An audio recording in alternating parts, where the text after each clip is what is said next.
Le Lot-et-Garonne compte encore 500 moulins à eau ou à vent. Ils ne sont plus en service, bien sûr, mais certains ont été restaurés. Ils fonctionnent et on peut les visiter. Et c'est encore avec de belles images que nous allons provisoirement quitter le Lot-et-Garonne où nous étions cette semaine en compagnie de Christophe Deveau et Sébastien Ondelat. Si l'on ne tient pas compte des baskets et de la montre, on pourrait être au beau milieu du XVIIIe siècle. Les gestes du meunier sont les mêmes qu'à l'époque, et le moulin de la Tuque entièrement restauré nous replonge dans l'histoire. Et il est un apprenti meunier qui ne dort jamais, c'est Rémi Gastou. Il a hérité du moulin, s'est pris au jeu et produit jusqu'à 40 kg de farine quand le vent est bon. Le moulin ne fonctionne que quelques jours par an quand il reçoit des visiteurs. Ces jours-là, Rémi Gastou joue avec le vent. Ah, c'est plutôt le vent qui joue avec nous, parce que quelquefois on l'attend, il n'est pas présent, et quelquefois, justement, à des périodes où on n'en aurait pas trop besoin, il souffle par bourrasque, et là c'est à nous de gérer la machine pour éviter qu'elle ne s'emballe et que l'on risque de casser quelque chose. Le bois craque de toutes parts. Pour placer les ailes face au vent dominant, ce sont les 9 tonnes du toit que l'on fait tourner. Seule transgression avec le passé, c'est le tracteur qui s'en charge, alors qu'auparavant le meunier orientait son moulin à la seule force des bras. Dans le Lot-et-Garonne, on estime qu'il reste 150 moulins à vent, plus ou moins restaurés. Le moulin de Sabrecu est sûrement l'un des plus insolites.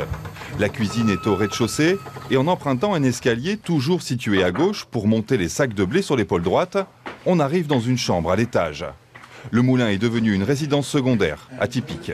C'est un lieu attachant. Vous savez, quand vous dormez dans un moulin, c'est comme si vous dormiez dans un bateau en bois, avec la fraîcheur de la nuit. Le bois, la charpente travaille, le moulin se met à parler, à craquer, à faire des petits bruits, à vivre, si vous voulez. Hubert Laurent a voulu conserver l'esprit des moulins des siècles passés. Le moulin était un endroit convivial où l'on se retrouvait pour discuter et prendre des nouvelles les uns des autres. Aujourd'hui, à Sabrecu, les visiteurs sont invités à s'y arrêter pour découvrir l'édifice vieux de plus de 250 ans. Et c'est la même curiosité qui nous a menés à 45 minutes de là, un autre moulin, à eau celui-ci, le moulin de Malais. On lance la meule, on ouvre la vanne. Voilà, la meule au travail. Entre les deux meules, le blé était alors concassé, broyé pour ressortir en farine.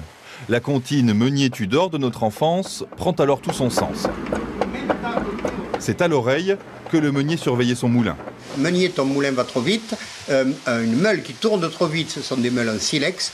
Échauffement, la farine, la poudre, va s'enflammer comme de la poudre et les moulins brûler facilement. Donc, contrôler la vitesse du moulin.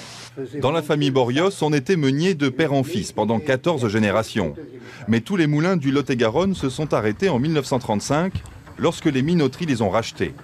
Il ne reste aujourd'hui qu'une poignée de passionnés pour faire revivre cet outil des siècles passés.